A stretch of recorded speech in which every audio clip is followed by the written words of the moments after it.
Vsaka stvar ima svojo vibracijo, tudi čustva, naše misli in poanta je, da dvignemo svojo vibracijo, na takšen način bomo tudi dvignili svoje razpoloženje, na takšen način bomo dvignili nivo svoje življenjske energije, na takšen način bomo tudi dvignili nivo naših samozdravilnih sposobnosti in bomo lahko lažje zaupali življenju kot takemu. No, pogoj za trajno srečo, za tisti občutek, vse je prav, vse je v redu, ki ga mnogi osvojijo pravzaprav preko let treniranja modrosti življenja in podobno, pa si lahko privoščimo že v 20, 30, 40 letih, če začnemo meditirati.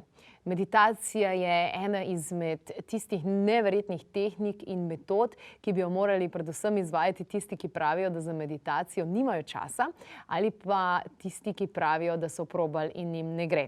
Dejstvo je, da če meditacija ni ustrezno strukturirana, tudi ne bo imela učinka. Zato je odlično, da začnemo počasi in da začnemo z zavedanjem, da na začetku to nikomur ne gre.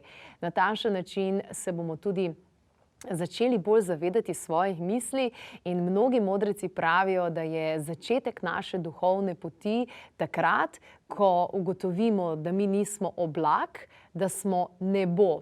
In da so oblaki naše različne misli in potem, ko se ne identificiramo več s tem, samo opazujemo, zadeva pride, gre, torej nas ne definira, takrat se dejansko začnemo tudi umirjati, začnemo živeti bolj umirjeno, si dvignemo svojo vibracijo in potem je zanimivo, da ljudi tudi srečujemo, ki so na podobni vibraciji kot mi in tisti, ki so morda na nižji, niti niso več v našem življenju tako prisotni, na začetku manj prisotni, potem pa povsem izginejo.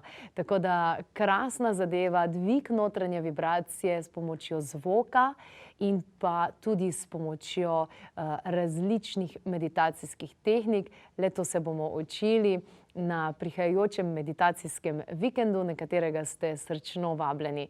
Do takrat pa najdite vsako priložnost in možnost za kvalitetna vprašanja o sebi, torej za samoraziskovanje in pa za glasbo, ples in petje.